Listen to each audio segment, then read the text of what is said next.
Thank you again, Peter and Sally and everyone for having me here today. It's my great pleasure to be here in Australia and share some of the things that we've been doing with this wonderful group.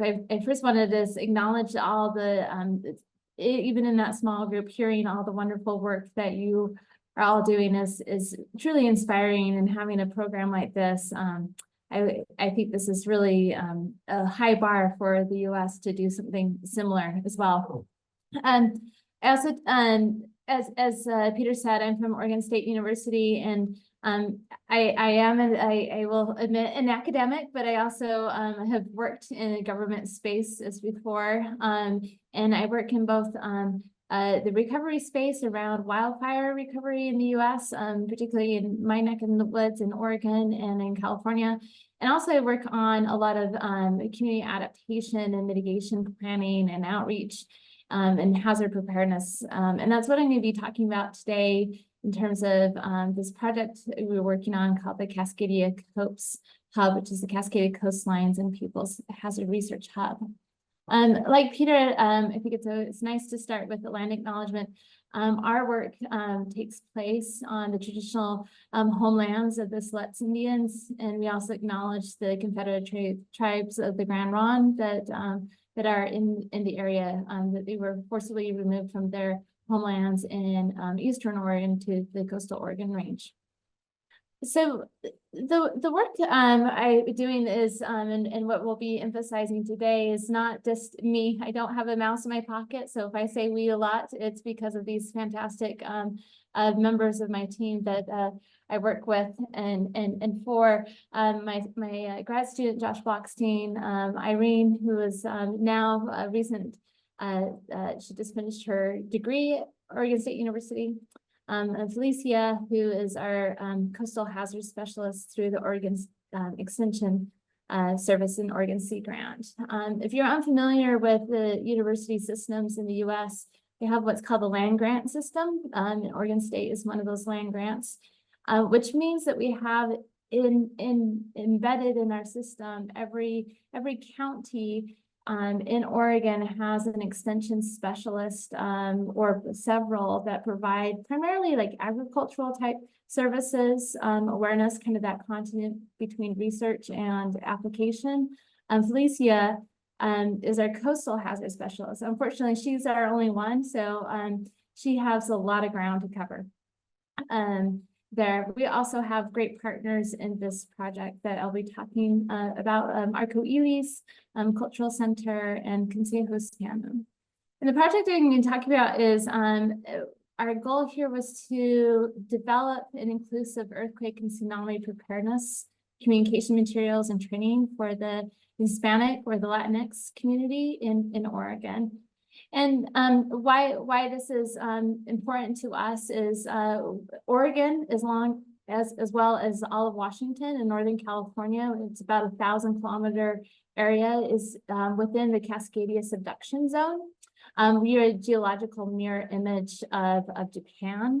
You can see Seaside, Oregon, in that one picture up here, and the Sendai Plain in Japan. And so we're due for a magnitude 8 to 9 earthquake and tsunami. The last one that happened in this area was in about 1700. The indigenous tribes in the area have oral history of earthquake and tsunami, but as usual, scientists were a little late in coming to understanding, and we really didn't know about the risks until about the 1980s, and these communities were quite built up. And so understanding and getting the information out about the risks, about how to evacuate safely in time, is really critical for these areas.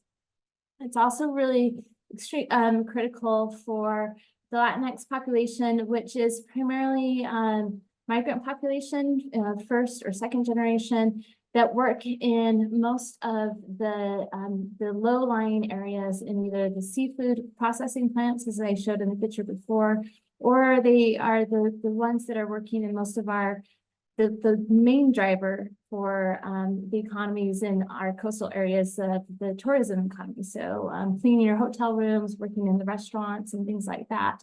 And so understanding what those additional barriers of language, new to the area, where to go, how to build some trust and understanding about the risks and what to do. So what did we do? So we talk about these types of populations a lot of times it's hard to reach, that are hard to kind of get a foothold in, especially as an outsider, to really understand what their needs and their perspective is. And so this work has been ongoing for we're going on close to 10 years of building these connections and partnerships with different communities. And so we continue to kind of try to build momentum and work through past projects. And we work with really trusted community partners. I mentioned Consejo Hispano, Utilises, and others. And those trusted community partners, they're community-based organizations, and through this Cascadia COPES Hub funding, we provide compensation for their expertise and knowledge. And so they work with us as equal partners to help understand what is needed and help with us with recruiting to events and just that wealth of knowledge of where people are gathering, what do they need. We usually refer to this as co-production of knowledge, where we're all kind of equal players trying to understand and create new hazard awareness materials and documents for different populations. This takes a lot of time, but it's also, I think, what we're seeing now, which is really cool. Sorry, probably that's an American type of term to use. Awesome too. We're seeing this really build, and we're seeing a lot of demand to hold more training, which is exciting. And as word is starting to get around. And the other thing I wanted to touch on is, as we kind of go through this, is there was it's very interesting, but there was kind of a silver lining with COVID in terms of reaching these populations. Through the COVID experience, these populations really were impacted. The seafood processing plants are very close. Folks work in very close spaces. They were heavily impacted in terms of their health and also their economies, but as part of that too, the community-based organizations were able to tap into new financial resources to help support that community. And from that support and getting the information they needed, the vaccines, there's been developing more trust that now we're seeing spin out towards hazard preparedness awareness and other types of issues that this community faces as well. So what did we do? So working with some of these, with our two community-based organizations and others, one of the first things that we worked on together was, well, we really don't know what is the current attitudes, behaviors towards hazard preventative actions. What do folks know? What do they want to know? And so we co-produced a survey instrument with our community partners to assess just basic knowledge. Do you know where if you're in a tsunami inundation zone, do you know where to go? What do you do? Those types of things. We followed that up with some focus group interviews to take that deeper dive in terms of knowledge, attitudes, and behaviors. Our community partners were active in all points of putting together interview questions, making sure that they were appropriate, that they were tapping on the things that they felt like were needed.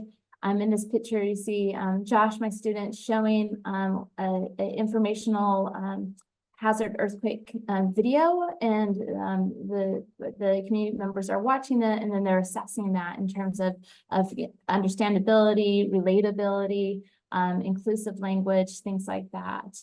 All of our recruitment activities were run through our community partners, and we made a practice for all events that we do that we provide a dinner first. It's culturally important to always gather and have a dinner before any activity. We kind of had to buffer a lot of our time because you don't eat until everyone shows up. We always had some really good music playing, some good salsa music. We always provided childcare, and all participants that came to our meetings were compensated with a gift card to a local grocery store. From these two events, we learned that there was quite limited knowledge of earthquake and tsunami risk. Had taken very limited preparedness measures like a go bag. There was a high demand of having more information available in Spanish. And there was really a need to want more information on alerts, evacuation routes, particularly around families and understanding and those needs. They were also very particular about where they would like to get this information through their trusted partners, and where they saw as valued locations in their communities, their schools, their workplaces. And they really, and again, culturally, really important that they had some determination and advocacy to organize themselves. And so we really tried to start building tools for them to do that. At the same time, sorry, I forgot. So the other thing that we did from this these two surveys and focus groups is then we evaluated what existing materials were out there, and with our community partners, we developed a whole scorecard of inclusivity, representation, literacy. For existing materials. For example, was it available in different languages? Were there technical terms used? Was there some behavioral content, and was there simple and easy to do actions? We also thinking about graphics, consideration for different socioeconomic housing types, and different types of representation. And so we scored all these different types of materials to understand where were the gaps in terms of representation and inclusiveness there. Around the same time that this was going on, another part of our Coastlines and People's Hazard Research Hub, the COPES Hub, is we have this, and you can see kind of up on this corner here, this little screenshot from our website. We have what's called a Coastal Community Engaged Research Consortium, which is a very technocratic academic CERC. I did not make up the name, but it's basically a place that communities, anyone in the Cascadia subduction zone, so where we work, could fill out this form and ask for requests. It's kind of like a mini consulting request. And word started getting around about the work that we had been doing in the Northern Oregon coast to come in and provide some training to a particular group, the Mesoamerican community or MOM community, which is an indigenous Guatemalan community that is working in more the Central Oregon coast. In the fish processing plants, the work, the tourism economy, and then also they work in the coastal forest collecting salao, which salao is a type of small grainy plant that if you ever get a dozen roses, if you're ever so lucky, and that green kind of plasticky leaves around that, that's salao that grows naturally in the forests in our coastal area. And so we worked with another one of our partners here, and this is kind of a funny screenshot, but it's my best screenshot that I have on co-production of knowledge of who's in the room here. We have the leader of the community-based organization, Avelina, that's the only interpreter for the MOM community in Oregon. It's a not written language, it's spoken. Most of the community only speaks MOM. And then we have in here Beatrice, who is one of our Oregon State Extension Specialists. She runs our supplemental food and nutrition program. So she works with this community a lot in terms of getting food stamps, different types of supplemental economic resources. And then Laura Gable, who is the person that works for Department of Oregon and geology and mineral industries, and she's the one that actually makes our tsunami inundation maps. And so all of us coming together of how do we make a map and talk about evacuation with a group that doesn't understand, new to the area, very little language ability. How can we do this? And so what we came up with was Laura made us some custom maps. So working with Alex and Beatrice and Abelina, we found out the places where most of this community was living, working, and a couple of the key places they were going, schools, the church. And Laura put these key places on a custom map for us. And then we created a PowerPoint presentation that was completely no words, all graphics, and then a little activity you can see up here where they were on the other side of the map was blank, not the images, and then they took little stickers and put them in the right places to help understand and start wayfinding where the places where they were working, where they were living, where the children's schools were, and then start having that conversation. Are they in the green areas, which is the safe areas, or are they in the yellow or the orange areas is where the inundation will occur? So here's some pictures of the activity. One of the things about working with partners, Alex was the one that did our recruitment for this activity. And we said, this is a really new activity. We don't know how it's going to go. Let's try to limit this to maybe, let's just maybe 10, 15 people. The day before we had this event, and it's at this community-based, this old house that is now where this community-based organization lives. I asked Alex, so how many people do you think are going to show up? And he said, I think we have about 45 or 50. And we did. We had plus children in a very small space, but it actually worked quite well. The local fire chief came as well, so there was a lot of conversation about the recent fires and evacuation as well. And then some of the other things from leveraging from that activity, we've built that out and provided new activities from a couple of different events and learning about how to pack a go bag as well. And this is part of that COVID leveraging some funds. Another community-based organization, as they had some kind of leftover COVID money, were able to use to buy go bags and supply them with first aid kit, flashlights, pair of socks, gloves, those types of things to go. But they didn't want to just give out the bags. They wanted a training to go along with that. So their community knew what to do, where to put the bags, why they were needed for wildfire, earthquake, tsunami. And so we provided that funding, that training with them, and they provided the go bag supplies. And then the last thing that we did working with the community was trying to create some videos that illustrate some of these trainings in a digital format, and working with our community-based organizations. And what we heard from communities, they wanted this to not be like a polished video, but more of a kind of a local video with local actors, their community members, and have simple English subtitles for those early English learners. And so here's us documenting one of these videos in Seaside, that image that I showed before on one of the first slides, with a local high school student and another community member there.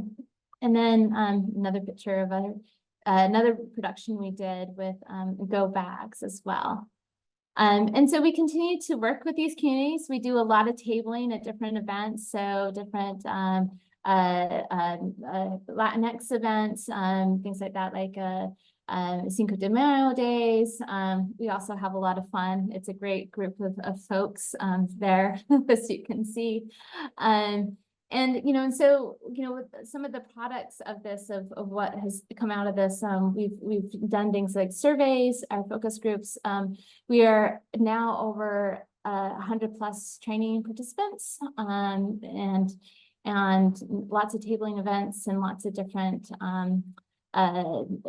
meetings. So where do we go from here?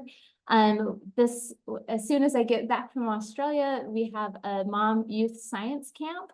So we are engaging the youth of that group to learn more about coastal hazards for 2 weeks. And some of our folks that were actors in that video are becoming hazard ambassadors. And so we are kind of training the trainer. And so that last step of making sure this goes back for the community, by the community. And lastly, we are now really extending our engagement activities with our tribal partners, the Grand Ronde tribe and Sluts tribe out on the coast, as well as working with our LGBTQ+ community as well, to offer similar but tailored trainings. And part of that work is doing some more mapping activities, which are exciting, that I'm happy to share a little bit more about if folks are interested. And so I think that's about all I have. I'm happy to take any questions and to learn more about your work. Thank you.